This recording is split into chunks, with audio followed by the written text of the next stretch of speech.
buen inicio de nuevo semestre. Desafortunadamente, pues bueno, todavía estamos aquí en Zoom, pero bueno, probablemente hay que cruzar los dedos para esperar que el próximo semestre ya sea normal. Y bueno, qué mejor para ustedes, ¿no? Que pasen ya los semisemestres y a las prácticas, ahora sí, presenciales, ¿no? Y dejen de ser semestres. Hasta ahorita me parece que la más complicada, ¿no? Desde que empezó esta pandemia, a lo mejor un poquito esta materia, que sí necesariamente se necesita práctica, tal vez a lo mejor las patologías, ¿no? Y los laboratorios, no sé, de viro, patología general, sistémica, clínica, pero bueno, hay que ser lo más positivos posibles y ya veremos el próximo semestre. Me presento, mi nombre es Ángel Ocio Martínez, soy profesor de ahí de rumiantes, me dedico básicamente a bovinos en general, a pequeños rumiantes, sobre todo cabras, un poquito menos borregos. Y bueno, les pido por favor que a lo largo de la sesión, realmente no vamos a ocupar las 3 horas, va a ser una sesión bastante larga, ya que el doctor Félix, pues bueno, al final de cuentas dio las bases de la metodología diagnóstica, de su parte, bueno, poblacional y en esta parte individual, pero básicamente son muy, muy parecidas, ¿no? Algunos conceptos similares. Y también para no hacer la clase tan aburrida, y más aún porque, bueno, los conceptos básicos que vamos a estar viendo esta semana, tanto con el doctor Félix como conmigo, pues los van a estar ocupando a lo largo de las clases. Así que cuando en algún momento dado regresen a mí más adelante, cuando veamos bovinos, pues trataremos de en esa parte hacerlo más dinámico para esos días, que no sea, ¿no?, tan repetitivo. Trataremos de que este curso sea lo mejor posible para ustedes. Si tienen problemas con el internet, si están saliendo, entrando, no hay ningún problema, nada más avísenme. No sé, estoy viendo ahorita los chats aquí del WhatsApp. Si no los veo, si no me suena a alguno de sus compañeros que se dé cuenta, pónganmelo ahí en el chat o díganmelo directamente, ¿no? El micrófono, no pasa nada de que estén entrando y saliendo. Comprendo que en algunos lugares puede llegar a fallar el internet, sobre todo si es que está lloviendo, ¿no? Amanecimos lluviosos el día de hoy. Entonces, por favor. También cualquier cosa, cualquier duda que tengan, los invito a que la expresen. Por favor, no se queden con dudas. Sí, te estás vacunando, Ámbar. Te tocó vacuna hoy. Y bueno, está bien, no pasa nada. Eh, no sé cómo estén las filas, pero mira, te puedes distraer un ratito escuchando la clase. A menos de que te pongan activación física y estés ahí dando unos bailes o algo, pero para que no sea tan aburrida la espera, pues, ¿por qué no aprovechamos y entramos a la clase de metodología diagnóstica, ¿no? No te preocupes, no pasa nada. Si algo no entiendes o si algo no escuchas, lo vuelvo a repetir, ¿vale? Para los demás también, si es que, no sé, llega a pasar, ¿no? A lo mejor algunos de ustedes se volvieron emprendedores y quisieron aprovechar mejor manera su tiempo y a lo mejor andan trabajando o algo así. También, no pasa nada. Si algo no escuchan bien o no entienden, adelante. Podemos repetir una y mil veces hasta que quede claro, ¿vale? Lo importante es que no se queden con dudas, por favor, chicos. Bueno, vamos a empezar lo que es metodología diagnóstica individual. Digo, ya habremos tocado o ya habrán tocado algunos conceptos con el doctor Félix. Metodología diagnóstica va a basarse mucho en los conocimientos previos que ustedes ya tengan. Conocimientos, por ejemplo, fisiológicos, conocimientos bioquímicos, conocimientos quirúrgicos, patológicos, de todo tipo. ¿Sí? Aquí cuando ustedes están realizando una exploración, cuando están realizando la propedéutica propiamente dicha, todo lo llevamos a cabo para obtener algo. En este caso lo que queremos obtener es un diagnóstico. Todo lo que vamos a ver a lo largo de esta presentación lo vamos a llevar a cabo para obtener un diagnóstico.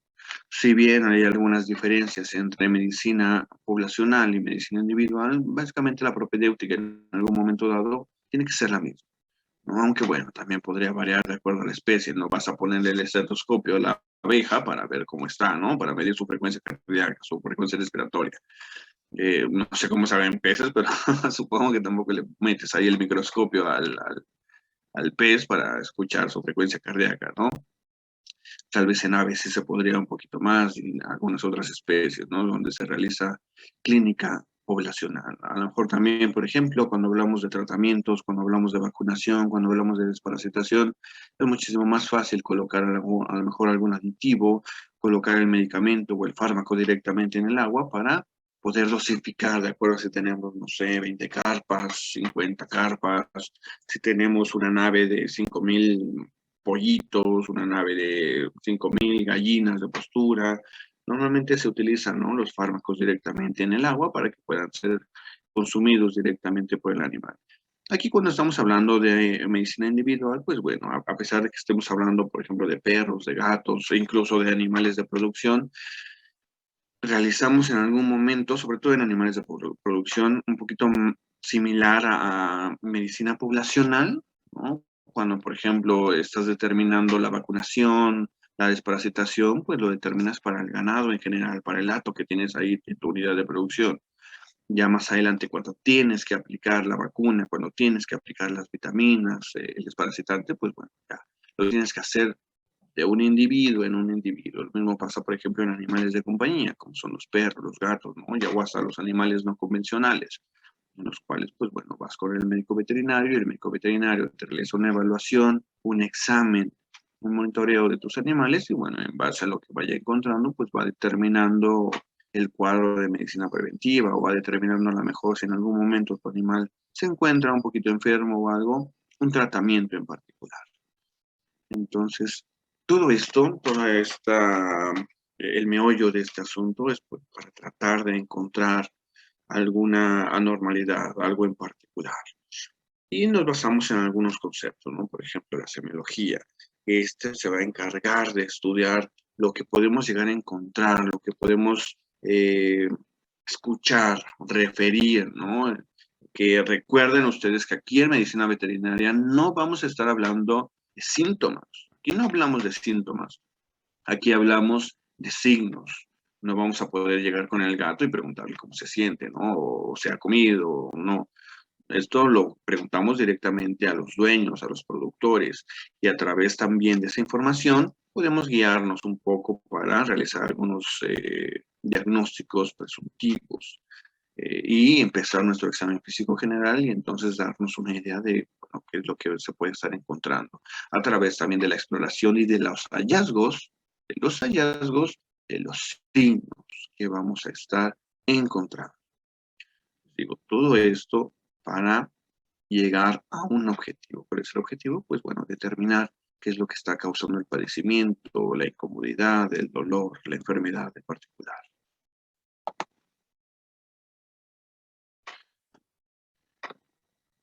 Cuando nosotros vamos a empezar a realizar un examen general, todavía no físico, un examen general, debemos de tomar en cuenta varios aspectos. Por ejemplo, aquí nos dan algunos conceptos, por ejemplo, el examen clínico, la reseña, la anamnesis, el examen general. Pero más allá de eso, ¿cómo pensarían ustedes? A lo mejor algunos de ustedes ya tienen un poquito de experiencia, si es que se han metido un poco a clínica de pequeñas especies, ¿no? Que es lo más común, o si a lo mejor alguno de ustedes ya cuenta con animales o ya tienen alguna experiencia con algún médico veterinario, bueno, ¿qué sería lo importante analizar? Eh, Analizando, por ejemplo, vamos a pensar que nos llaman a un estado, vamos a decir que nos llaman al estado de Hidalgo, y que nos refieren de animales que tienen problemas de diarreas. Eso es lo que nos dan, lo que nos indican en ese momento. Pero más allá de eso, ¿qué más podemos obtener? ¿Qué otra información podemos obtener de eso? ¿Qué nos interesaría saber? Hasta ahorita nada más nos han dicho que están en el estado de Hidalgo y que nos presentan el problema ahí son diarreas. ¿Qué más podemos obtener? Sí, bueno, podemos preguntar si tuvieron desparasitación y vacunación, medicina preventiva. Podemos preguntar, muy bien. los cuadros de medicina preventiva. ¿Qué más? A lo mejor un poquito antes de eso, un poquito antes de la medicina preventiva.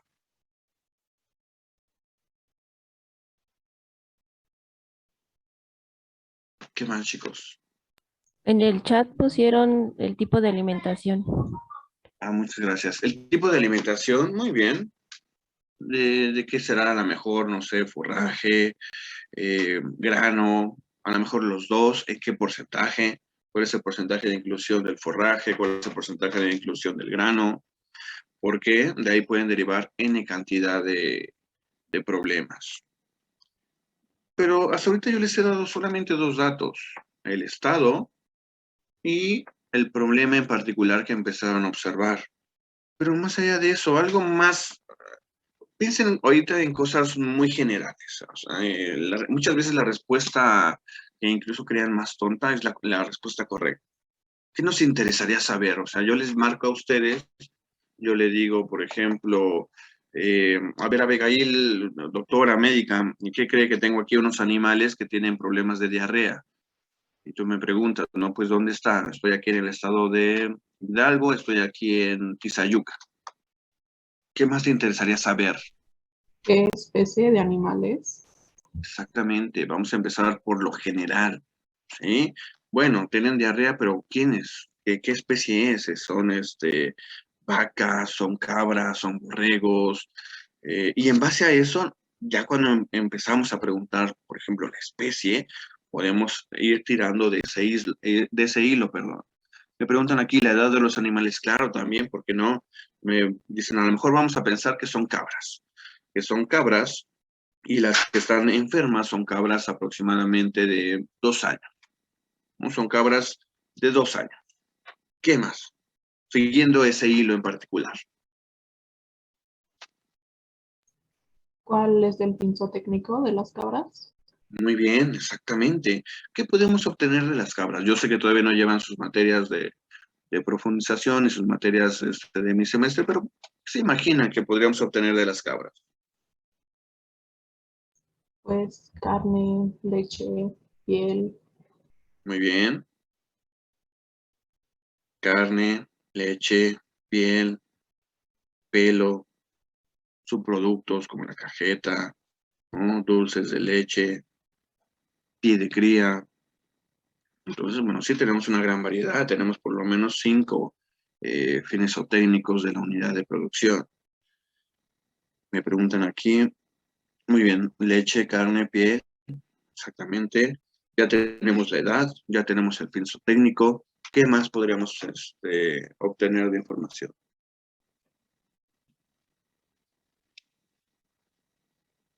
Pues, ¿quiénes están enfermos? ¿Hembras, machos o general? Muy bien, ¿sí? Vamos a ponerlo como etapa fisiológica, ¿no? Etapa dentro de la unidad de producción. Ustedes ya llevarán en este semestre enfermedades bacterianas, enfermedades parasitarias, pero bueno, ya por lo menos llevaron la materia de bacteriología, de parasitología y todo eso, ¿no? Entonces, en base a eso nos podemos dar una idea de algunas enfermedades, ¿no? A lo mejor no tenemos así cierta bien los signos que podemos encontrar, pero podemos encontrar o podemos delucidar algunas bacterias de acuerdo a la zona. Número de animales, Marina, claro, también, ¿no? Por ejemplo, si siguiendo lo que nos dijeron anteriormente, bueno, a lo mejor son las hembras de las que están enfermas, tienen problemas de diarreas. ¿Cuántas hembras tiene usted en la unidad de producción? ¿Cuál es el total de población de la unidad de producción? A lo mejor estamos hablando de 100 hembras, ¿no? Y de esas 100 hembras, pues a lo mejor los que presentan los problemas son 20 hembras, ¿no? Siguiendo eso, bueno, esas hembras están ¿en qué? En producción, es decir, están produciendo leche o están están para engorda, o a lo mejor están en gestantes, o a lo mejor están en los corrales de parto, o a lo mejor están en los corrales de crecimiento con la cría. Bueno, ¿en qué etapa fisiológica están? La alimentación es importante, ¿no? Lo que les decía, bueno, ¿qué comen esas cabras? Es un sistema estabulado, es un sistema extensivo, es un sistema semi-extensivo, semi-intensivo, de traspatio, de doble propósito, bueno, ¿dónde está? ¿No? A lo mejor por la región, esto ya lo verán más adelante, dependiendo del tipo de producción, ¿no? Ya sea cabras, borregos, vacas, se dividen en regiones, ¿no? Nuestro país se puede dividir en 4 regiones ecológicas, que son, por ejemplo, la región árida y semiárida, que está normalmente en el norte del país. Aquí en el centro del país podemos tener 2 regiones, dependiendo de qué lado lo vean. Por ejemplo, para ganado de leche, tenemos que la zona centro, perdón, se divide en región montañosa y región templada. Si estamos hablando de ganado de carne, estas 2 regiones son una, ¿no? Y solamente nos referimos a ella como región templada, ¿no? Que en este caso, por ejemplo, el estado de Hidalgo pertenece a la región templada. Si hablamos, por ejemplo, de los estados del sur, podremos estar hablando de la región tropical, ¿no? Entonces, bueno, de acuerdo a eso, podemos encontrar, bueno, es en el estado de Hidalgo. ¿Qué particularidades podríamos obtener del estado de Hidalgo? Ya les doy una pista. Aquellos que hayan, por ejemplo, aquí de la Ciudad de México, que es muy parecido al estado de Hidalgo. ¿Qué nos interesaría saber del estado, de la región, del municipio, de la localidad? ¿Qué nos interesaría saber? Temperatura, muy bien, ¿no? ¿Cuál es la temperatura normal? Ahorita, por ejemplo, ¿qué temperatura estamos? A 18 grados. Vamos a poner que ahí en el estado de Hidalgo también, normalmente están a 18 grados centígrados. El clima, muy bien. El clima también forma parte de este aspecto, ¿no? Y dentro del clima, ¿qué nos interesaría saber? Bueno, ya mencionaron la temperatura, pero ¿qué más? Parásitos o bacterias que estén por la zona o inclusive preguntar al propietario si han entrado animales al ganado, ¿no? Nuevos animales. Muy bien, exactamente también, ¿sí? A lo mejor, ¿cómo lo podemos plasmar? A lo mejor las enfermedades endémicas de la zona, ¿no? Vamos a ponerlo de esa forma, enfermedades endémicas de la zona. ¿Dónde es más común encontrar, por ejemplo, babesia o anaplasma? En la zona norte, por ejemplo, en Durango, en la zona centro, por ejemplo, Hidalgo, o en la zona sur, por ejemplo, Chiapas. ¿Dónde es más común encontrar garrapatas? En el sur, como en las zonas más tropicales. Muy bien, exactamente, ¿no? Y entonces ahí podemos descartar que los problemas no tienen que ver con garrapatas. ¿Qué puede transmitir la garrapata? ¿Se acuerdan? Transmite 2 enfermedades en particular. Una es un protozoario y otro es una rickettsia. Babesia y anaplasma. Exactamente, muy bien. Babesia y anaplasma. Oye, entonces, bueno, ahí ya nos estamos dando una idea, de acuerdo a la región, cuáles son las enfermedades más comunes, ¿no? Que incluso podríamos considerar como babesia o anaplasma hasta enfermedades endémicas de las zonas tropicales. Pero en este caso, no estamos en zonas tropicales. Entonces, queda descartado esa enfermedad. ¿Qué otra enfermedad podemos obtener? A lo mejor vamos a hablar que es un sistema estabulado. No sé si entienden esta parte de estabulado, extensivo, mixto. Me parece que lo vieron, ¿no? Lo vieron, creo que en etología y manejo. O en no, lo han de haber visto en introducción a zootecnia, ¿se acuerdan?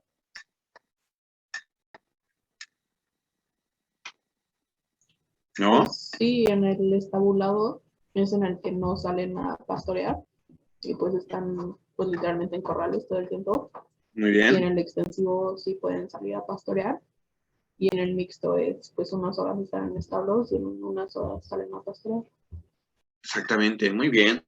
Entonces, bueno, también dependiendo del sistema que estemos hablando, si es un sistema intensivo, normalmente hay mayor frecuencia de enfermedades, por ejemplo, de acuerdo al tipo de piso, si es tipo de cemento, a lo mejor la prevalencia de enfermedades de pezuña aumenta, ¿no?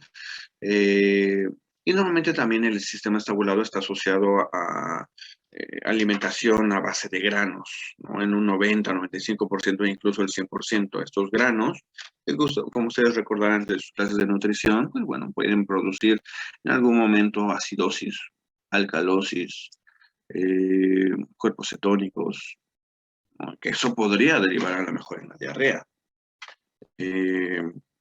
Si es a base de forraje, un sistema extensivo, pues bueno, a lo mejor ahí podríamos encontrar una hipomagnesemia, una hipocalcemia, una hipocalemia, ¿no? Problemas más asociados tal vez a, por un lado, parásitos, o por otro lado, tal vez a una deficiencia, ¿no? De los pastos o de la tierra. Y ahí podremos hacernos otra idea de qué es lo que podría estar ocurriendo en ese momento, ¿no? Dependiendo del tipo de sistema y dependiendo del tipo de alimentación. Otra vez, en base al clima, me comentan aquí que la humedad. La humedad también es bastante importante. Por ejemplo, fasciola hepática. Fasciola hepática que es un parásito. ¿Recuerdan quién transmite la fasciola hepática?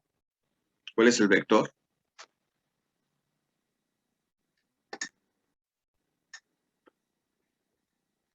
Los caracoles. Los caracoles, muy bien. ¿Recuerdan cuál es el género del caracol?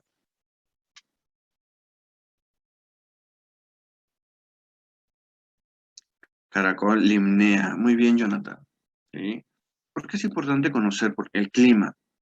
Porque no en todos los tipos de suelo se desarrolla el caracol. El caracol, si bien se desarrolla a través de climas bastante húmedos, bastante lluviosos, pero eso no solo basta para el crecimiento del caracol, sino también incluyen otros factores como el pH del suelo, el tipo de suelo. Sabemos que hay suelos arcillosos, arenosos, limonosos y mixturas entre estos, ¿no?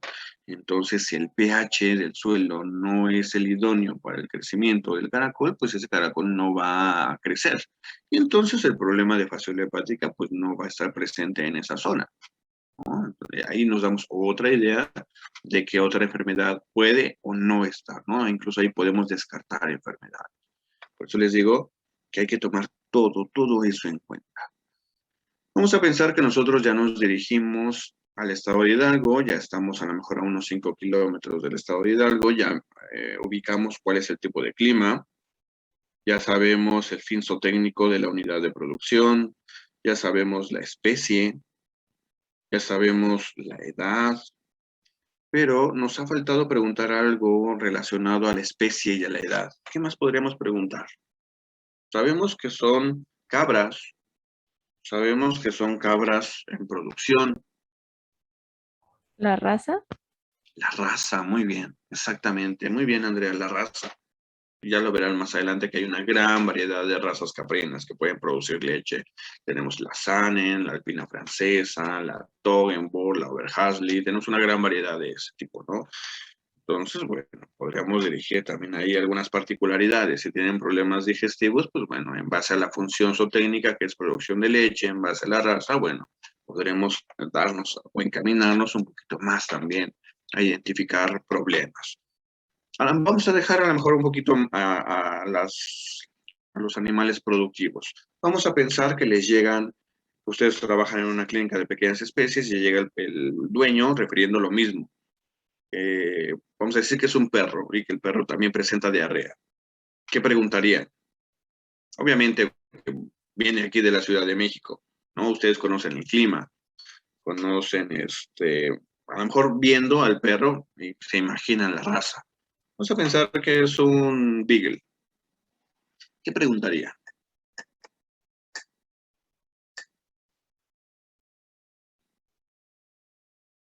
si ha salido últimamente a calle, si ha comido algo que no era de su alimento común. Muy bien. Preguntamos si sale a pasear. Y aquí, por ejemplo, en salir a pasear, ¿cuántas veces sale a pasear? ¿Sale a pasear ahí en la calle o sale a pasear a algún parque? ¿Lo pasean los mismos dueños o tienen paseadores? ¿Qué más me dijiste, perdón? Sale a pasear y... ¿La edad nos dijo, doctor? ¿Perdón? ¿La edad nos dijo del perro? No, no les dije la edad. Muy bien. La edad. Podemos preguntar qué edad tiene. Está vacunado. Su cuadro de vacunación. Muy bien. ¿Cuándo fue la última vez que lo vacunaron y contra qué? Si tiene todo su cuadro de vacunación o le hace falta algo. ¿Qué más? Recuerden siempre, siempre, siempre, no sé si se los comento el doctor Félix, cuando empiezan ustedes un interrogatorio, una anamnesis, irse siempre de lo general a lo particular. Generalidades. Vamos a preguntar ahorita generalidades. Por ejemplo, lo de sale a pasear, lo de la edad, lo de la vacunación. ¿Qué otro podría entrar dentro de generalidades? ¿Qué más? ¿Qué más podrían preguntar?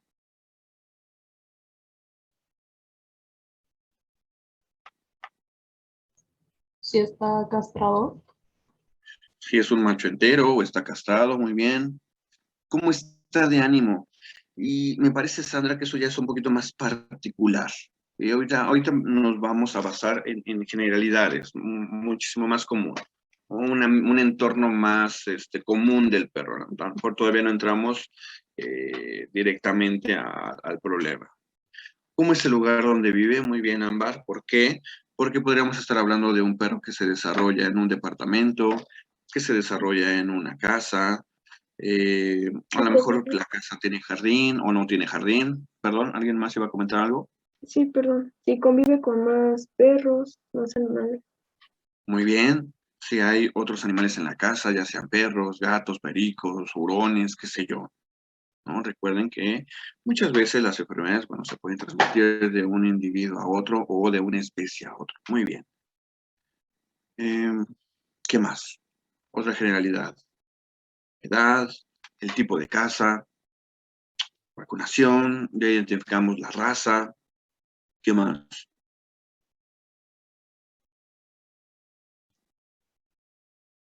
¿Qué más se imaginan? Algo que ya me preguntaron hace rato, también dentro de las generalidades.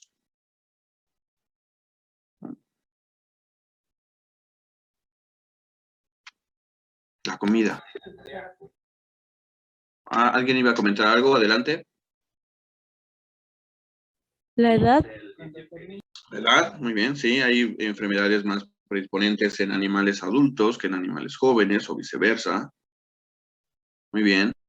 Les decía al otro lado, por ejemplo, la comida. ¿Qué comen? Croquetas, comida húmeda, le dan premios o no, le dan de lo que comen los propietarios o no, ¿no? También ahí nos podríamos dar una idea de a lo mejor qué es lo que está causando en algún momento la diarrea, ¿no?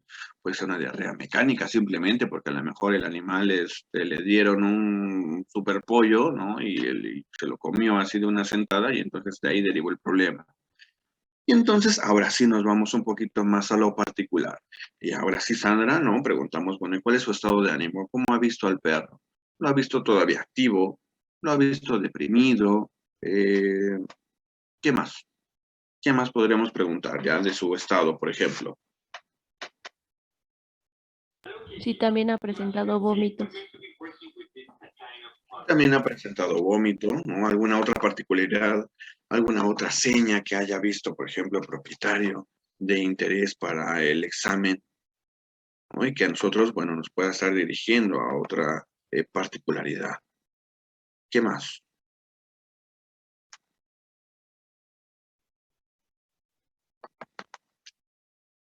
¿Qué más?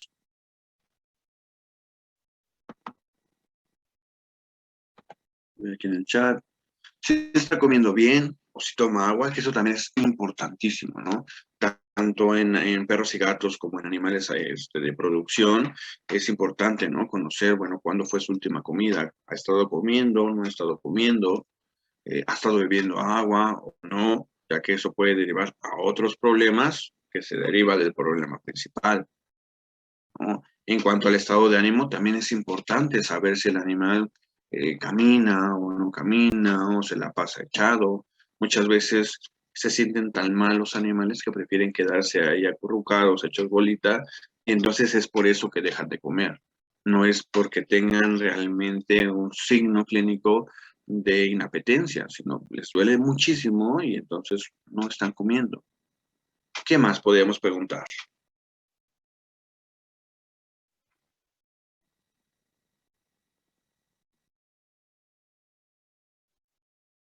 Si en sus heces ha visto algunas estructuras o cómo son la consistencia de sus heces.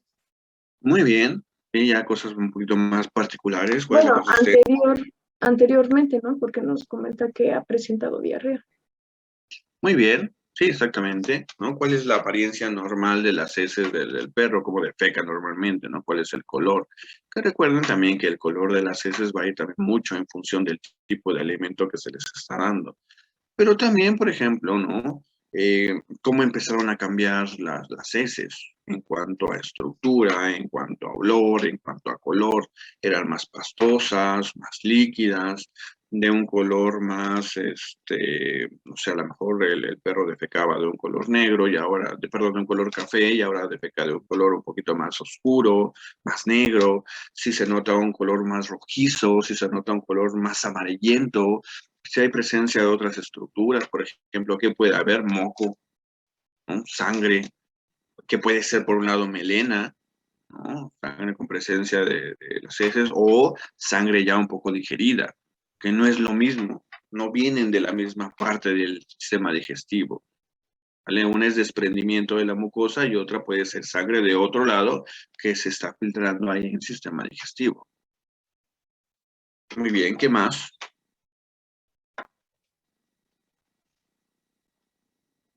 ¿Qué más, chicos? Echen a volar su imaginación. ¿Qué más? Si es posible saber el número de evacuaciones que ha tenido. Muy bien, sí. Sabemos que tiene diarrea, pero bueno, ¿qué tan frecuente es esa diarrea? A lo mejor ha defecado una sola vez y fue muy líquida, o a lo mejor está defecando constantemente, ¿no? Entonces eso también nos podría dar un indicio de que no solamente tiene diarrea, sino podría estar cursando con un porcentaje de deshidratación en ese momento. ¿Vale? Entonces, bueno, se dan cuenta, ¿no? Cómo podemos nosotros ir empezando a darnos una idea de cuál podría ser el mecanismo de acción, cuáles podrían ser algunas enfermedades que podrían derivar en la diarrea tanto del perro como en la diarrea a lo mejor de una cabra o en la diarrea de un bovino. En base también de conocer bacterias, virus, parásitos, enfermedades metabólicas, que les digo, no, muchas veces no podemos conocerlas todas, ¿no? Sería muy complicado poder conocer todas las enfermedades, por ejemplo, de cabras, todas las enfermedades de bovinos, todas las de perro. Podremos darnos una idea de qué es lo que podría estar pasando. Me pregunta aquí Sandra, ¿hace cuánto tienen problema? También es importante, ¿no? ¿Hace cuánto tienen problema? O sea, nos llamaron ayer para que nosotros viniéramos a la unidad de producción hoy, o nos trajeron el perro hoy, pero a lo mejor esa diarrea, y luego pasa muy seguido, sobre todo en pequeñas especies, ¿no? De que la diarrea la tiene desde antier, o la tiene desde, hoy es jueves, y a lo mejor la diarrea la tiene desde el lunes, entonces ya el perro viene totalmente hecho polvo, ¿no? Que también en estas partes, bueno, a lo mejor muchas veces es complicado, sobre todo cuando son urgencias, ¿no? Cuando el propietario nos trae a su perro ya en calidad de bulldog, bueno, podemos realizar algunas preguntas muy generales, muy rápidas para empezar a atender al perro, ¿no? No vemos que el perro está ahí tirado y nos ponemos a platicar, ¿no? Con el propietario. Hay que tener también cierto nivel de criterio para poder responder ante estas características, estos casos clínicos. Y ir identificando algunas características de interés, ¿no? Les decía que el entorno o el ambiente nosotros lo podemos dividir en macroambiente y en microambiente. Toda la serie de preguntas que acabamos de realizar, pues podrían considerarse dentro del macroambiente, por ejemplo, el clima, en caso de animales de producción, el clima, la temperatura, la humedad, el finzotécnico, eh, que será el tipo de suelo, la precipitación pluvial, enfermedades endémicas de la zona, ¿no? En el caso del perro, pues bueno, el tipo de casa donde vive, si es departamento, casa, eh, si convive con otras especies o no, si sale a pasear o no, ¿no? Sería un poquito más de parte del macroambiente. Ya un poquito más dentro del microambiente, pues entonces ahora sí entraría, por ejemplo, la raza, ¿no? La función zootécnica, la etapa, el tipo de alimentación, ¿no? Algo más dentro del microambiente, a lo mejor no tanto enfocado en pequeñas especies, sino en grandes especies. ¿Qué más les interesaría saber del microambiente? Ya tenemos el tipo de alimento. Ya tenemos el tipo de función zootécnica.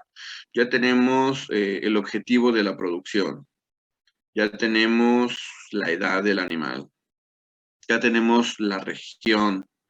Esa es macroambiente. Pero ¿qué más nos interesaría dentro del microambiente? ¿Qué considerarían ustedes dentro del microambiente? Por ejemplo, regresando al caso de las cabras. El diseño de las instalaciones. Muy bien, el diseño de las instalaciones. ¿De qué son las instalaciones? ¿No? Si son de madera, si son de aluminio, si son de acero, el tipo de suelo dentro del que se están desarrollando los animales, si es un tipo de suelo de cemento, semipavimentado, de tierra, ¿no? El tipo de comedero, el techo, el sombreadero, todo eso es parte del microambiente y son características importantísimas que a nosotros nos interesaría saber y a partir de estas otra vez nos podríamos dar una idea de lo que es el problema que en ese momento a lo mejor está causando.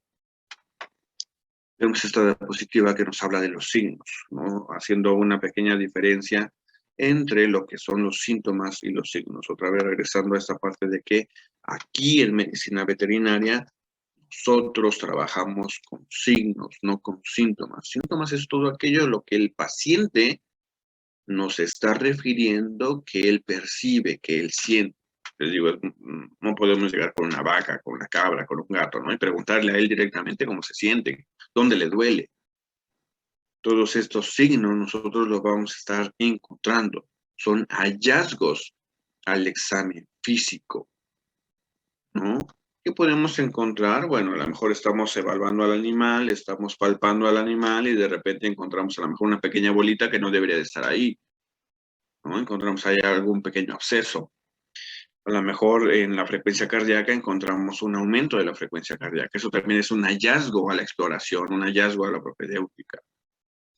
También tenemos signos químicos. Por ejemplo, en la toma de muestra para correr una bioquímica sanguínea, ¿no? Podemos encontrar a lo mejor signos del hematocrito disminuido o elevado, la hemoglobina también alterada, a lo mejor enzimas, sobre todo trabajando con perros, ¿no? La fosfata alcalina, CK, qué sé yo, ¿no? Algunas ya hallazgos químicos que también nos pueden dar un indicio de hacia dónde se está dirigiendo el problema. Cambios de comportamiento, ¿sí? Que es importante desde el punto de vista de pequeñas especies como grandes especies, antes de entrar directamente con el animal, observar. Ya nos contaron cómo es el medio ambiente donde vive, ya nos contaron cómo se desarrolla normalmente, por ejemplo, cuando estamos trabajando con un perro, con un gato, preguntamos, bueno, ¿cuál es su ánimo? ¿Cuál es su comportamiento normal? ¿Es muy activo? ¿Normalmente se la pasa echado? ¿Es juguetón? ¿Es enojón? ¿No? ¿Es agresivo? ¿Se deja agarrar? ¿Se deja tocar o no? ¿No? ¿Cuál es su comportamiento? Y podemos observarlo también desde que llega el animal y cómo llega, ¿no? Lo que les decía, puede llegar en brazos del productor o del propietario, o puede llegar caminando, puede llegar cojeando, ¿no? Puede caminar sin ningún problema, tanto en pequeñas especies como grandes especies. Encontrarle la evaluación en dinámica y en estática al animal. Eso es también parte del examen. El examen exploratorio, pero parte aún no del contacto directo entre nosotros y el paciente. Aún no lo estamos tocando, aún no estamos entrando directamente con él. Simplemente observamos cuál es su comportamiento.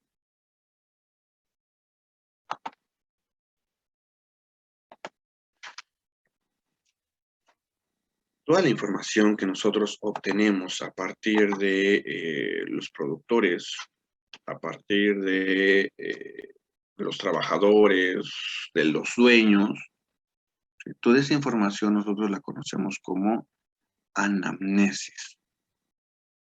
Y normalmente esta anamnesis debe de realizarse de manera ordenada, de manera sencilla, de manera educada, ¿no? Siempre hay que tener mucho, mucho cuidado con los dueños de los animales, ya sean pequeñas especies o grandes especies. Siempre hay que tener mucho cuidado, ya que si en algún momento nosotros realizamos comentarios o manejamos terminología muy científica, muy académica, bueno, se pueden sentir ofendidos los productores, los dueños, eh, aunque no sea esa lo que quieren ustedes ocasionar, puede ser que se sientan ofendidos, ¿no? Entonces, siempre tratar de realizar preguntas muy sencillas, de realizar preguntas afables, en un tono lo más amable posible, ¿sí? Y en base a eso, bueno, podremos obtener información lo más verídica posible, ya que desafortunadamente no siempre nos van a estar dando la información correcta o no siempre nos van a estar dando información verdadera. ¿Y por qué creen que no nos den la información correcta? ¿Porque quieren que nuestro trabajo se vuelva más difícil? ¿O por qué será?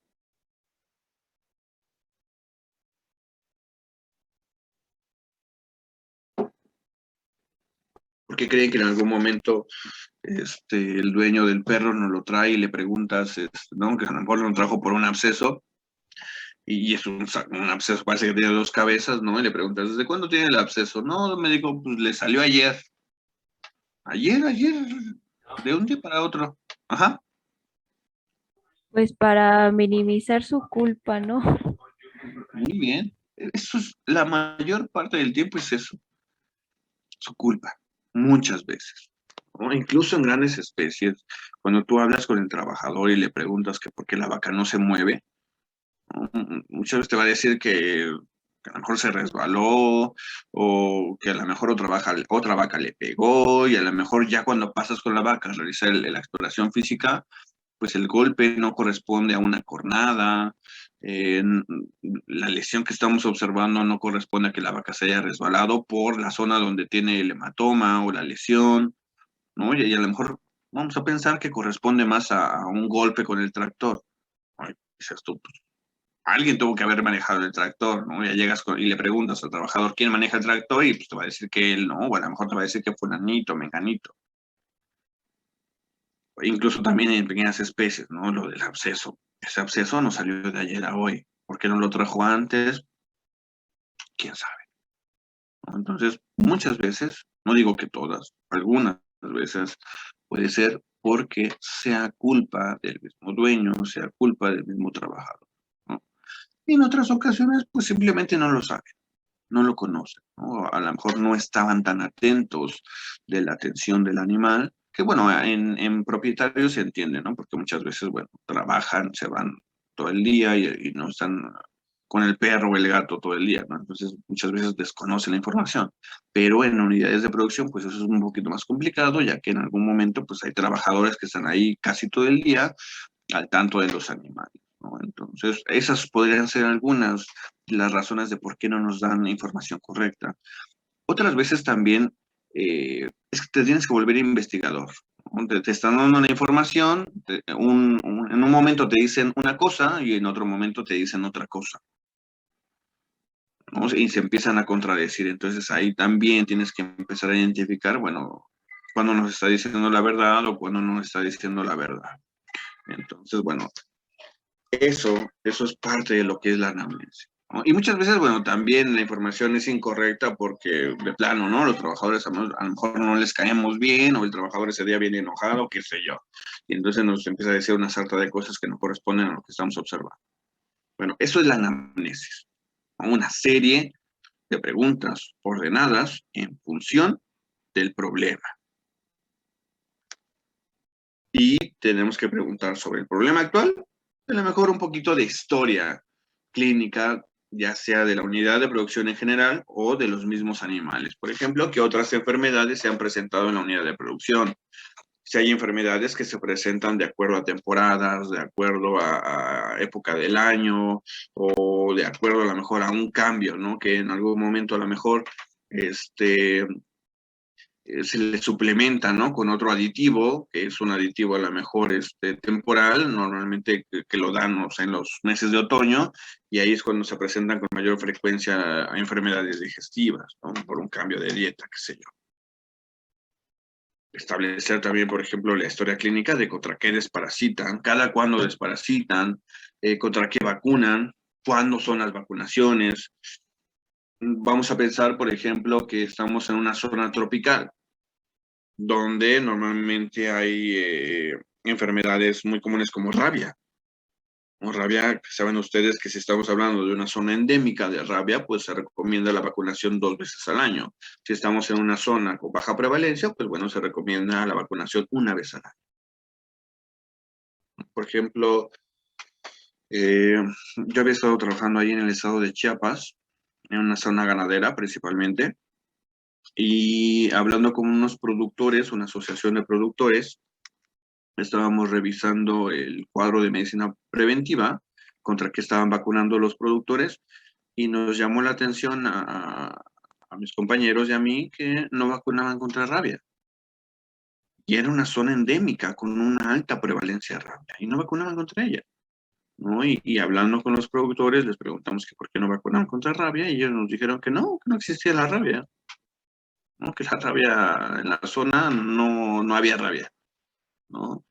Conforme pasó el tiempo y empezamos a trabajar, nos dimos cuenta que había una gran cantidad de casos de rabia, pero gran cantidad de casos de rabia. Íbamos a las unidades de producción, los animales tenían toda la tecnología de rabia, esperábamos que los animales murieran, obteníamos la cabeza, abríamos la bóveda craneal, obteníamos el encéfalo, lo refrigerábamos, lo poníamos en formol, lo mandábamos a Palo Alto y Palo Alto nos regresaba resultado positivo para rabia. Y entonces con todo y eso y esas pruebas íbamos con los productores y le decíamos, oiga, es que sus animales están muriendo de rabia. Y aún así ellos decían que no había rabia, ¿no? Algunos de ellos cambiaron de parecer, ¿no? Pero había otros que les enseñábamos todas las pruebas y decían que no había rabia. Entonces también con eso nos podemos llegar a encontrar en la vida, ¿no? En la villa del Señor hay de todo, ¿no? Desde aquellos que se dan cuenta que de su error y cambian, y aquellos que se montan en su macho y no hacen nada, ¿no? Entonces, bueno, también hay que tomar en cuenta eso. Otra información que nos puede facilitar muchísimo la vida, sobre todo en unidades de producción, y por ejemplo que tiene su homónima en pequeñas especies, que es la cartilla de vacunación o el carnet, son los registros, ¿no? Los registros que son el esqueleto, la base fundamental de cualquier unidad de producción. En los registros se están evaluando, se están registrando, se están plasmando todos los datos de los animales. Cuando llegó, como lo mencionaron anteriormente, ¿no? Cuándo llegó el animal, cuándo se enfermó, a lo mejor, qué peso, bueno, no a lo mejor, qué peso tuvo al nacimiento, qué peso tuvo al destete, qué peso tuvo al primer servicio, cuánto está produciendo de leche, o cuál es la ganancia diaria de peso, cuál es su conversión alimenticia, qué número de parto tiene, a lo mejor si es hembra, si es macho, a lo mejor cuántos años, cuándo fue cuando empezó su trabajo de semental, qué sé yo, ¿no? Toda esa información que es información relevante para nosotros. Si en algún momento se enfermó ese animal, bueno, ¿de qué se enfermó? ¿Qué tratamiento se siguió? ¿Se ha enfermado de otras cosas? ¿Se ha enfermado de lo mismo? ¿Le han realizado alguna cirugía? Toda esa información debería de estar plasmada ahí en el registro. De igual forma, en caso de los perros y de los gatos, bueno, el hospital, la clínica donde ustedes lleven a su mascota, debería de tener un registro, ¿no? De estos individuos para que en algún momento a lo mejor es un animal que cae muy continuamente en problemas, no sé, digestivos, ¿no? O problemas respiratorios. Y a lo mejor eso nos podría dar una idea de que, bueno, si hace un mes vino por problemas respiratorios, lo tratamos, se recuperó, ya pasó un mes, vuelve a regresar con problemas respiratorios, pues a lo mejor ya es un problema crónico, ¿no? Ya tendríamos que realizar otra evaluación, otro monitoreo, porque ya no podríamos seguir la misma pauta que en un principio, porque ya lo hicimos.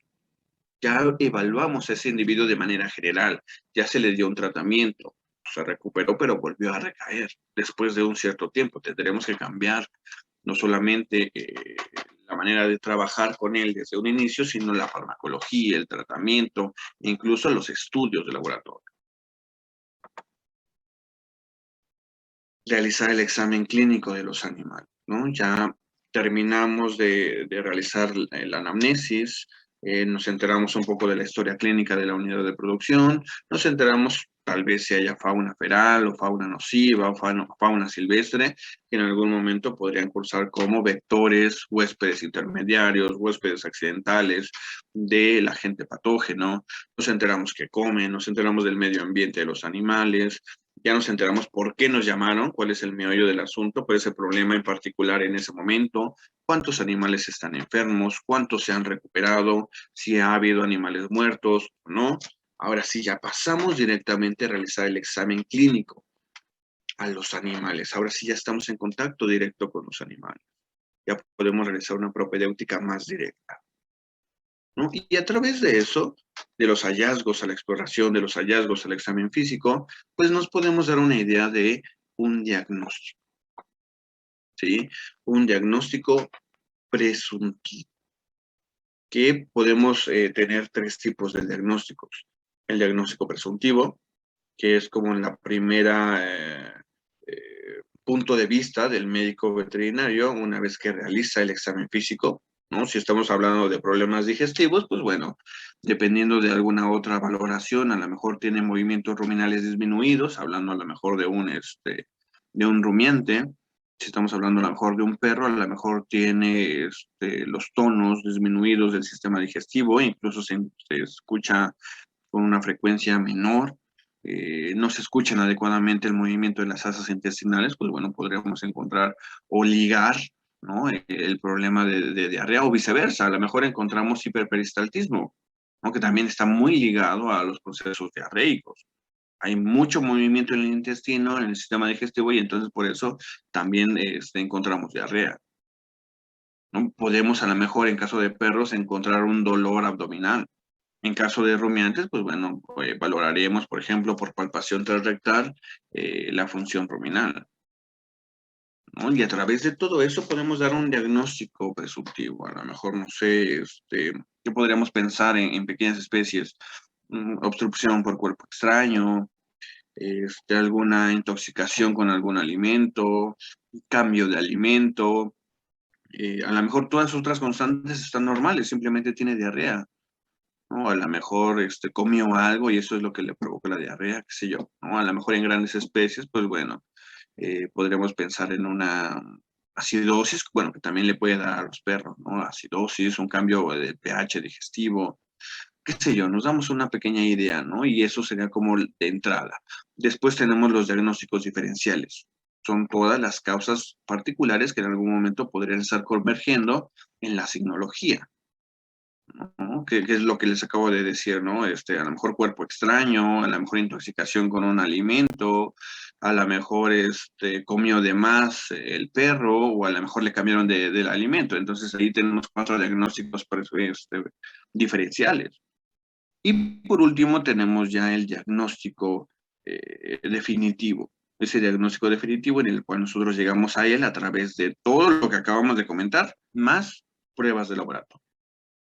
Pruebas de laboratorio que muchas veces son complementarias y que nos ayudan mucho a ya encontrar ese diagnóstico por fin. Recuerden, el laboratorio es un complemento, no es un salvavidas. No es agarrar muestras de todo y mandarlo al laboratorio y decirle al laboratorista, pues ahí, a ver qué se te ocurre hacer y ahí me hablas, ¿no? Cuando encuentres algo. No.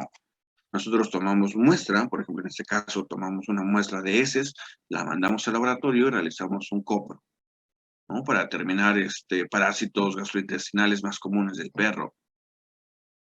O a lo mejor si tiene daño en la orina, pues daño en la orina, daño en el sistema urinario, pues no, una muestra de orina y la mandamos al laboratorio para pruebas de sedimento, de refracción, del pH, o pruebas del color de la orina, ¿no? También tomando en cuenta problemas por agentes patógenos o problemas metabólicos. Sí.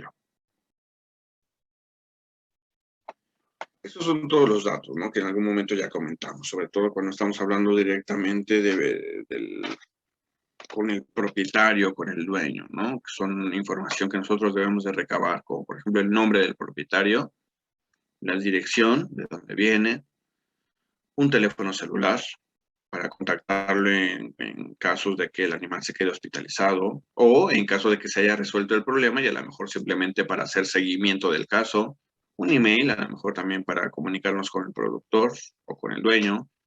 Facebook, bueno, ¿no? Ya de acuerdo a las nuevas tecnologías, incluso es más fácil, ¿no? A lo mejor encontrar también al dueño en Facebook que responda en WhatsApp. Y posiblemente la ocupación, ¿no? Ya que la ocupación en algunos casos es bastante relevante, sobre todo, bueno, para considerar algún vector o considerar algún alérgeno o considerar algún aspecto importante en esta parte.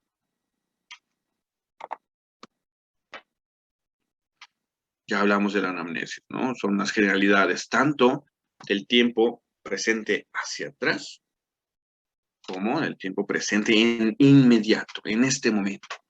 ¿Qué es lo que está pasando ahorita? ¿Por qué me llamó? Y todo lo que ya desprendimos de esto. ¿Qué son los problemas actuales? Si existen vectores o transmisores. Por ejemplo, cuando estamos hablando de una unidad de producción, ¿qué enfermedades podría transmitir roedores? Los roedores, ¿qué enfermedades se les ocurre a ustedes que pueden estar transmitiendo los roedores? La rabia, ¿no? Rabia, sí, uno de ellos. Toxoplasma. ¿Cuál, perdón? Toxoplasma. Los roedores no tan común toxoplasma. Es más común en qué otra especie, perdón. A ver, la que me comentó. ¿En cuál otra especie es más común la toxoplasma?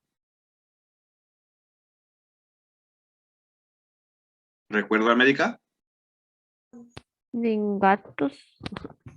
¿En qué? Ay, perdón, no escuché bien su pregunta. La toxoplasma. ¿Cuál especie es más común que nos la transmita? Más que roedores. Ah, gatos. Gatos, exactamente. Toxoplasma es más común que la transmitan los gatos. Y no solamente en humanos, sino también a nuestras vacas. Se la pueden transmitir a nuestras vacas, a nuestros pequeños rumiantes, a las cabras, a los borregos. No es tan frecuente en pequeños rumiantes, pero puede haber casos de toxoplasma. Y sí es más común en bovinos, por ejemplo. Bueno, ya no se diga de humanos, ¿no? Que también podemos contraer toxoplasmosis. Pero bueno, vamos ahorita con los roedores. Ya me dijeron que rabia. Jonathan me comenta aquí de leptospirosis. Exactamente, también leptospirosis. Muchas veces los roedores andan caminando por el alimento, sobre todo cuando el alimento no está bien almacenado, se están defecando, están orinando en el alimento, lo contaminan. Más adelante les damos de comer a los animales ese alimento que ya está contaminado y están consumiendo la bacteria. Muy bien, llevamos dos. A ver otra. Muy parecida a la leptospirosis. ¿Qué otra?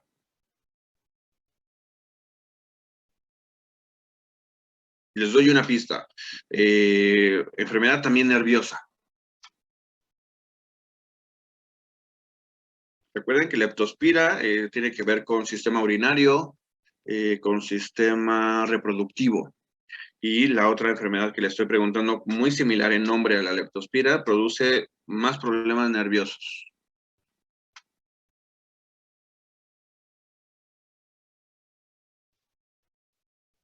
¿Qué tal nos fue en bacterias, chicos?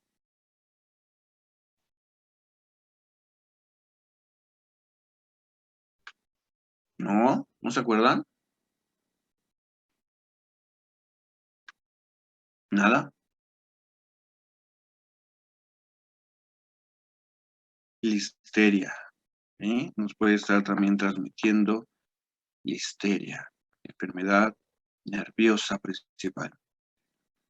Y bueno, de ahí parten, ¿no? Otras variedades de enfermedades que nos pueden estar transmitiendo los roedores. Ya hablamos de una enfermedad que puede estar transmitiendo los gatos, como es el Toxoplasma gondii. ¿Y qué enfermedades puede estar transmitiendo, por ejemplo, el perro? Hay una muy en particular, es un protozoario. Neospora. Neospora caninum, exactamente. neospora, que se considera la principal causa de abortos en bovinos. Siempre, no sé si en algún momento los hayan llevado de práctica o hayan visitado una unidad de producción, y es muy común, muy común encontrarse ahí a perros en medio de los corrales, en medio de los potreros, caminando de aquí a allá en medio de las vacas, y de repente vemos que ya se orinó en el alimento, o que ya se orinó en el comedero, o que se orinó en el bebedero, ¿no? Tal vez en segundo lugar a los gatos, y no menciono mucho los roedores porque, bueno, en el día casi no los vemos, pero sabemos, ahora sí que no los vemos, pero sabemos que andan por ahí. Entonces también se podrían considerar como un vector de la enfermedad. Y bueno, también, ¿no? Por ejemplo, alguna fauna silvestre que en algún momento ande circulando por ahí, también podría considerarse un vector de la enfermedad. No sé, escucharon ¿qué habrá sido? Fue antes de la pandemia, fue en el 2019, de una enfermedad que estuvo atacando a los ciervos. ¿Escucharon de esa enfermedad? La verdad no. No, a los ciervos, venados, que subieron muchos videos en Facebook de que eran ciervos zombies, les llamaban, o venados zombies. ¿No? ¿Nunca vieron esos videos?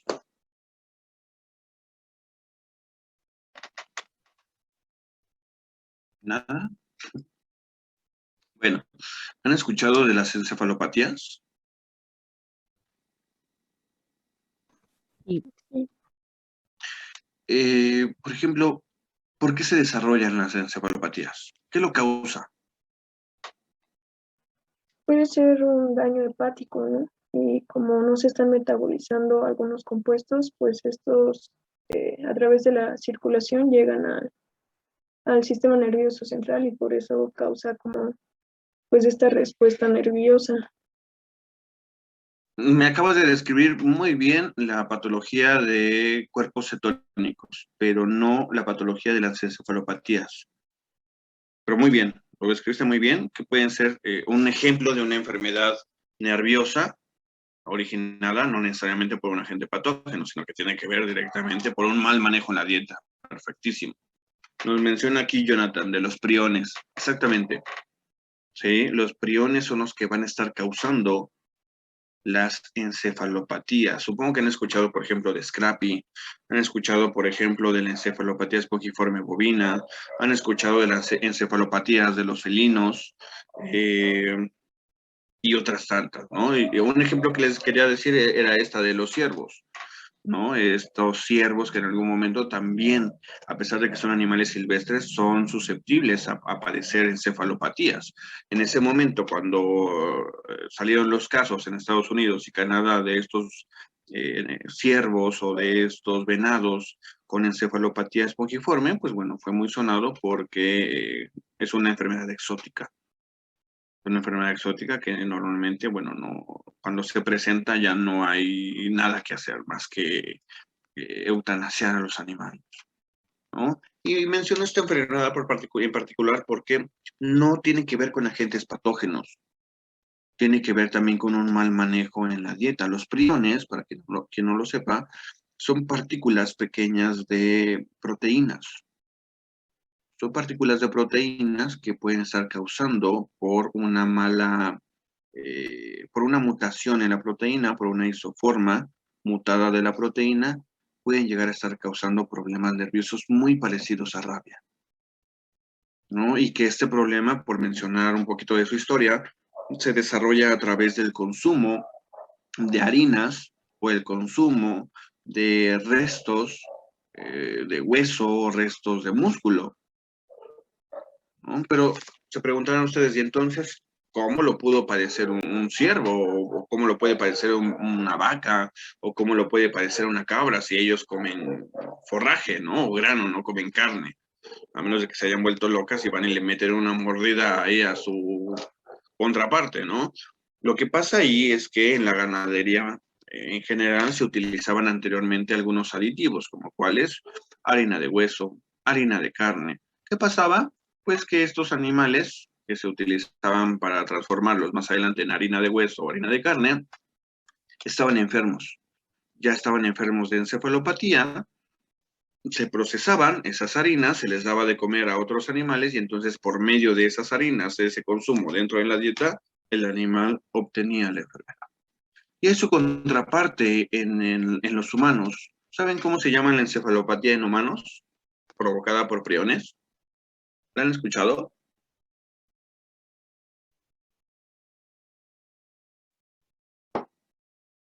Perdónenme, a mí me gusta mucho preguntar. ¿Cómo se llama la encefalopatía? ¿Cómo? No, que no la había escuchado antes. Doctor. ¿No ¿No? es la espongiforme humana? Sí, pero ¿cómo se llama? No se llama como tal espongiforme humana. Bueno, sí y no, es una encefalopatía humana, espongiforme humana, pero tiene un nombre en particular. ¿O conoces de dónde viene? Es más fácil esa. ¿De dónde viene? ¿No es ¿O como por qué la de ovinos, que es Scrappy? Muy parecida al Scrappy. En ovinos o en caprinos se conoce como Scrappy, en bovinos se conoce como las vacas locas, y en humanos, ¿cómo se conoce?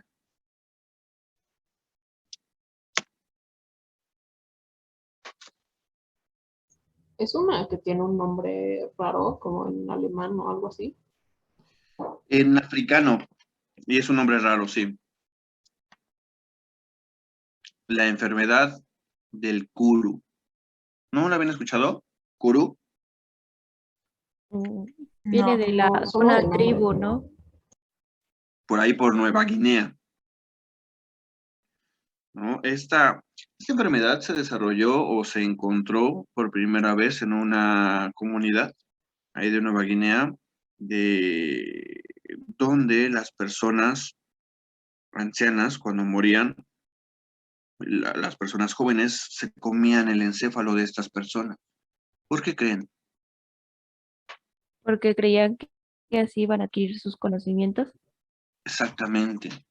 ¿Sí? Pensaban que al comerse el encéfalo de las personas ancianas cuando éstas morían, iban a adquirir sus conocimientos y la experiencia que en vida logró recabar. Pero lo único que se estaban comiendo pues era el prior. Y entonces empezaron a desarrollar encefalitis. Y de ahí se desprende también otra enfermedad, es otra encefalitis eh, en humanos, que se conoce como la enfermedad de Creutzfeldt-Jakob o enfermedad del sueño. Y esta ya va más ligada al consumo de carne, ¿no? De origen animal, de enfermedades que presentaron encefalopatías en vida, ¿no? Y también se consideran como zoonosis. Entonces les digo, hay una gran cantidad de vectores o de transmisores que pueden ser los mismos mosquitos, que pueden ser las mismas roedores, que pueden ser moscas, que pueden ser fauna silvestre, fauna nociva. Por eso es importante conocer todos estos aspectos para en algún momento dado, pues encontrar cuál es la causa, ¿no? Y también encontrar o preguntar si en la unidad de producción hay otras especies. A lo mejor vamos a una unidad de producción que tiene cabras, pero puede ser que también tenga pollos o aves, ¿vale? Entonces, por ejemplo, las aves que pueden estar transmitiendo salmonela, que pueden estar transmitiendo coccidiosis, entre algunas enfermedades, ¿no? Que se pueden manifestar tanto en aves como en rumiantes, como en humanos. De ahí esa importancia. También es importante preguntar si se han aplicado tratamientos. ¿Cómo se clasifican los fármacos de acuerdo a su farmacodinámica, chicos?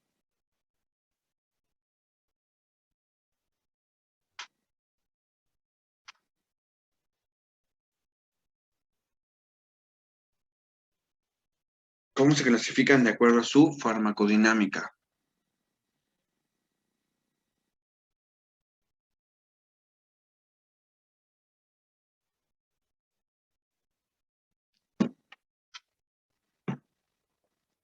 ¿No? Aquellos que hayan llevado con el doctor Sumano deben de saberlo. Se pasa un mes hablando de la farmacodinámica y de cómo se distribuyen los fármacos en los espacios. ¿Por qué los fármacos, cuando nosotros mandamos tratamiento, les decimos que son cada 24 horas, o cada 8 horas, o que son cada 6 horas. ¿De qué depende? Por ejemplo, si son cada 8 horas, si son cada 6 horas, ¿de qué depende? Decimos que son fármacos, ¿qué?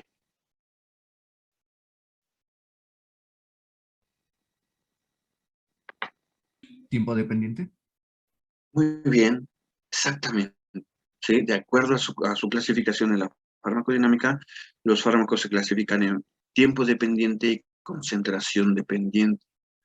Por eso es importantísimo saber si en el momento que nosotros llegamos a la unidad de producción a realizar nuestro trabajo, ya le han aplicado algún medicamento. Por un lado, bueno, para no aplicarlo el mismo, si no podemos estar generando resistencia, y por otro lado, para no ocasionar toxicidad. Recuerden que los medicamentos, pues bueno, tienen un punto de acción, tienen un umbral, ¿no?, de potencial de acción, tienen un umbral donde esos medicamentos subdosificados pues no van a alcanzar ese umbral y simplemente vamos a estar generando más resistencia, y otro umbral que si se rebasa pueden ser tóxicos.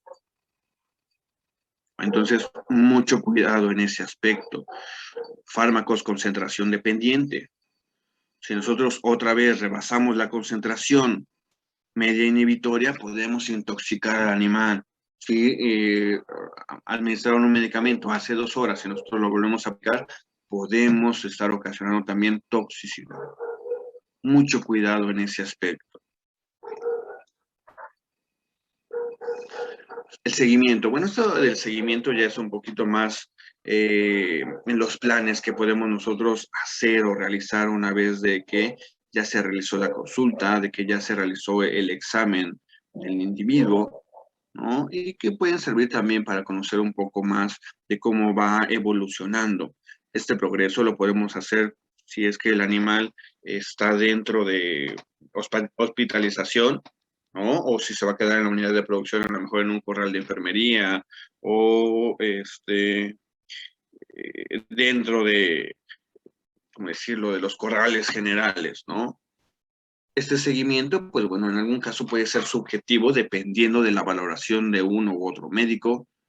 Puede ser un poco más objetivo de acuerdo a tomar en cuenta todos los resultados del laboratorio, todos los resultados del examen físico, de los tratamientos, y en base a eso podemos realizar también un plan de acción, tomando en cuenta también la historia clínica, ¿sí? Antecedentes clínicos de medicina preventiva, tratamientos previos y la etapa fisiológica del animal, que eso también es parte de lo que ya hemos comentado hasta ahora.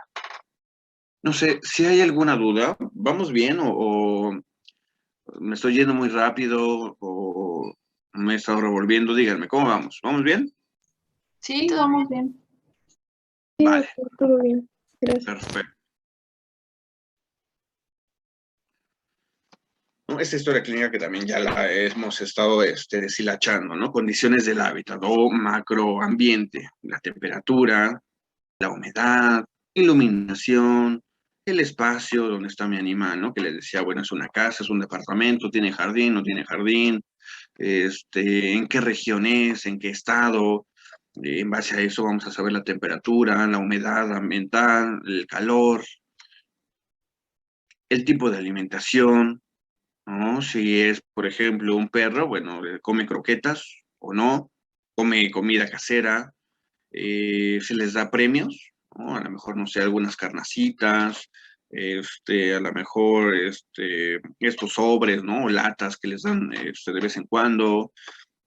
¿Tiene juguetes o destrozan el mobiliario de la casa, ¿no? Que eso también es importantísimo, ¿no? Por ejemplo, si es un animal a lo mejor muy activo, y de repente empieza a morder los muebles o empieza a morder el papel higiénico o qué sé yo, porque puede ser predisponente a que algún cuerpo extraño o algo se le empieza a atorar ahí en la garganta o en el sistema digestivo, y entonces ahí también vamos a tener muchos problemas. Si es comida casera, pues también, ¿no? Tomar en cuenta, bueno, si es pollo o qué demonios le están dando, y si ese pollo tiene huesos o no tiene huesos. Sabemos que si tiene huesos, pues también va a predisponer a problemas bastante serios de algún cuerpo extraño, que no solamente se quede ahí incrustado, sino que pueda llegar a perforar. Si estamos hablando, por ejemplo, no sé, de conejos, Si estamos hablando conejos de mascota, ¿no? Por ejemplo, cerdos, cabras, borregos, los mismos gatos, ¿no? Que muchas veces los gatos son también bastante delicados, ¿no? En el tipo de alimentación que le estamos ofreciendo. Hay un aminoácido, si recuerdo muy bien mis clases de perros y gatos, hay un aminoácido bastante importantísimo en el caso de los gatos que deben de estar consumiendo sí o sí, ¿no? Que es, por ejemplo, la taurina. Este aminoácido bastante esencial en el caso de los gatos, que cualquier alimento de los gatos debe de contenerlo siempre, porque si no las deficiencias nutricionales y metabólicas más adelante que pueden estar ocasionando en ellos son bastante fuertes, ¿no? Y bastante delicadas. Si estamos hablando, por ejemplo, de grandes especies, no sé, vacas, caballos, bueno, ¿qué tipo de alimentación se les está dando? Forraje, grano, frutas, ¿no? Si recuerdan sus clases de nutrición, no sé si les habrán comentado que muchas veces para abaratar el costo de alimento, pues los propietarios, los productores van a fábricas, por ejemplo, de juguería, van a fábricas, por ejemplo, de dulcería, ¿no? Y compran las cáscaras de naranja, de mandarina, o muchas veces como básicamente es desperdicio, pues casi casi se lo regalan y eso lo pueden utilizar para dárselos a sus animales y así abaratan mucho los costos. ¿Qué va a estar proveyendo los dulces o las cáscaras de naranja? Energía metabolizada, ¿no? Nada más que hay que tener mucho cuidado en ese tipo de dietas, ya que si se fermentan demasiado, pues pueden predisponer a problemas, por ejemplo, por clostridias, pueden predisponer a problemas, por ejemplo, por enterobacterias, ¿no? Klebsiella, Arcanobacterium, que bueno, Arcanobacterium, que no es una enterobacteria, pero también lo pueden llegar a consumir los animales, qué sé yo, ¿no? Hay que tener mucho en cuenta esto. También, ¿de dónde obtienen el agua los animales?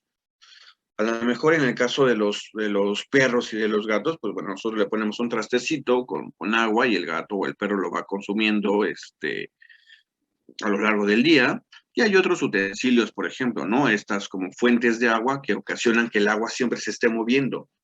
¿Qué propiciamos con eso? Bueno, que por un lado el agua no esté estancada y que el agua, al no estancarse, pues su temperatura no vaya aumentando, ¿no? Y al rato cuando mi perrito, mi gatito vaya a consumir agua, pues esa agua no esté caliente. En el caso de los bovinos y, bueno, en el caso de los animales en general de grandes especies, también, ¿no? Ellos tienen sus bebederos y estos bebederos se recomienda que sean bebederos de bomba o bebederos automáticos. Cada uno tiene sus ventajas y ciertas desventajas, ¿no? Por ejemplo, los bebederos normales, los grandes por medio de bomba, van regulando el consumo de agua de los animales. El bovino o el caprino o incluso el caballo va al bebedero, toma agua y obviamente, ¿no? El nivel de agua va bajando. Y arriba del bebedero hay un sistema de bomba que va regulando cuando el agua baja mucho, esta bomba baja, ¿no? Esta bomba sirve como un seguro y cuando baja permite la salida de más agua. Entonces, con eso nos aseguramos que siempre el animal va a tener agua fresca y en algún momento, si se acaba el agua, pues se pueda volver a llenar ese bebedero, ¿no? ¿Qué desventajas hay? Bueno, en algún momento, si no protegemos adecuadamente la bomba, como son animales muy grandes, muy pesados, pueden llegar a romperla. Y entonces vamos a tener fugas enormes, bastante importantes, ¿no? Y tenemos ahí encharcamientos y lodazales y bueno, una serie de problemas. Por otro lado, a lo mejor si el bebedero no cuenta con bomba, el agua se va a estancar siempre. No va a estar ahí estancada, puede ser que ahí ya se murió una mosca, que ya se murió una araña o que se murió hasta cuánta cosa ustedes se imaginen, ¿no? Por un lado, y entonces los animales llegan, toman agua y ahí se comieron ahí a la mosca, a este cuerpo extraño que está ahí flotando. Por otro lado, si en algún momento el agua se acaba, ¿no? Pues ya no van a tener una fuente de consumo de agua hasta que el trabajador o el propietario o el Espíritu Santo se dé cuenta que ya no hay agua y entonces, bueno, tengamos que volver a rellenar ese bebedero. ¿Qué puede ocasionar? Que si son periodos muy prolongados en el que se acaba el agua hasta que la vuelven a llenar, el animal se va a estresar. Se va a estresar, se va a estresar, se va a estresar, va a estar secretando hormonas, se va a seguir estresando, va a entrar en diestrés y entonces se va a inmunosuprimir y va a ser más susceptible a que algún agente patógeno oportunista pues desarrolle, ¿no? Ya una enfermedad en el sistema. Por eso hay que también tomar mucho en cuenta eso, ¿no?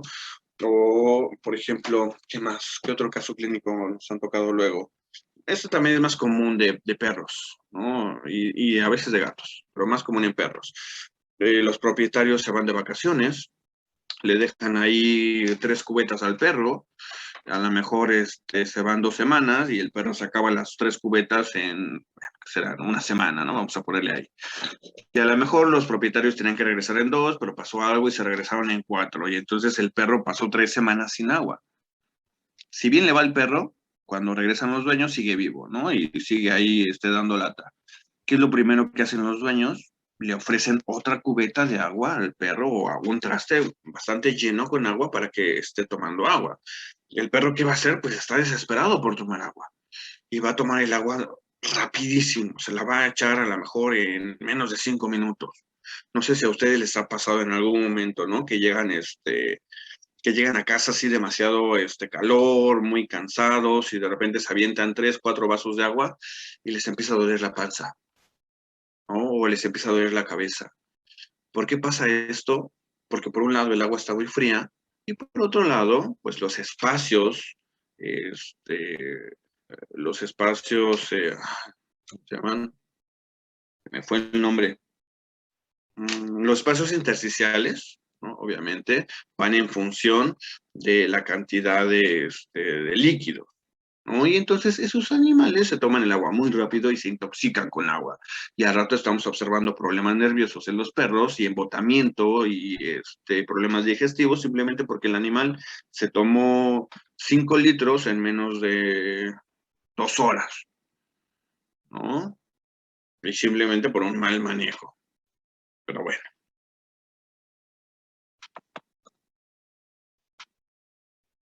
Eso también ya lo mencionamos, ¿no? La convivencia entre interespecies o interespecies, es decir, si mi mascota o la mascota del dueño, del propietario, está conviviendo con otros animales, ya sean otros perros, otros gatos o con otros animales, ¿no? Poco convencionales, ya que también pueden ser predisponentes a enfermedades. Técnicas de exploración física. Ya cuando nosotros vamos a entrar con los animales, pues bueno, debemos de ingeniárnoslas. Y a partir de esto podemos utilizar técnicas de sujeción o técnicas de contención, donde podemos utilizar contención física o contención química. La contención física, pues bueno, la podemos llevar a cabo desde con nuestras manos hasta lazos, bozales, viales. En el caso de rumiantes, por ejemplo, narigueros, ¿qué otro? Abrebocas, ¿no? Que son todos los métodos para contener al animal y realizar un manejo más efectivo y más sencillo. Y por otro lado, tenemos los métodos de contención química, ¿no? Aquellos que a través de la aplicación de fármacos, pues van a ocasionar que el animal se deprima, su sistema se deprima un poco y entonces dependiendo de la especie, pues pueden entrar en plano 1 de tranquilización, en plano 2 o en plano 3, también en función del manejo que se le vaya a hacer, ¿no? O de la presencia de dolor.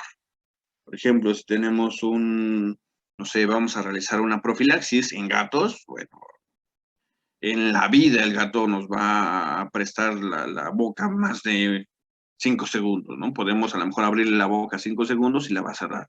Y si queremos hacer una limpieza de dientes, pues menos, ¿no? No se puede. Tendremos nosotros que tranquilizar al animal y entonces sí realizar lo que tengamos que hacer, ¿no?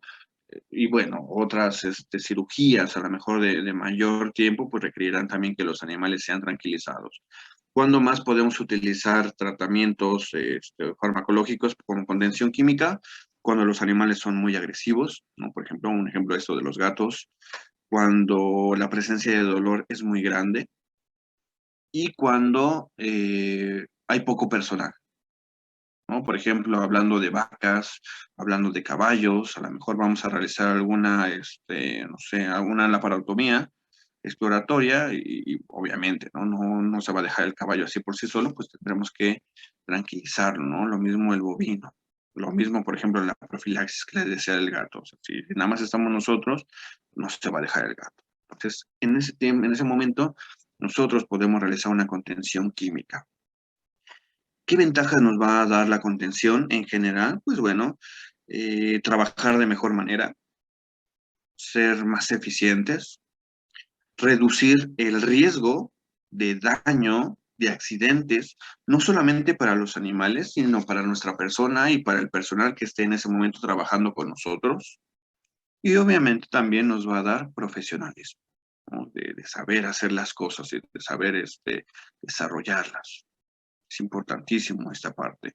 Y siempre teniendo en cuenta que hay que ir de menor a mayor castigo, ¿no? Por ejemplo, si en el consultorio nos llega un perro, viene con su correa, todo muy bien, a lo mejor está normal, está tranquilo el perro, el propietario lo está agarrando del collar y todo el examen físico, todas las pruebas se desarrollan de manera normal, no tenemos por qué ponerle bozal, no tenemos por qué derribarlo, nada. O sea, no tenemos razón suficiente como para realizar otras técnicas de contención. El perro está muy bien, está tranquilo y se está dejando trabajar.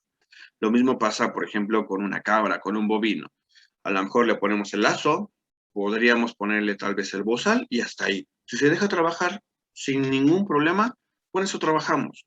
Si por el contrario se pone más difícil, como que nos intenta topetear, como que ha intentado patearnos, pues entonces, bueno, le ponemos un pial, o lo derribamos, o lo aborregamos, ¿no?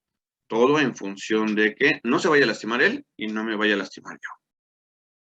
¿Vale? Entonces, esos son los métodos de contención.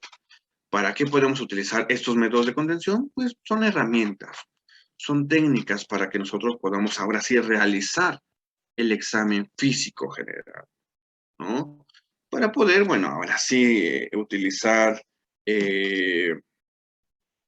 nuestros sentidos. Por ejemplo, ¿para qué podríamos utilizar el sentido del olfato? ¿En qué nos podría ayudar en cuanto a términos diagnósticos? El olfato.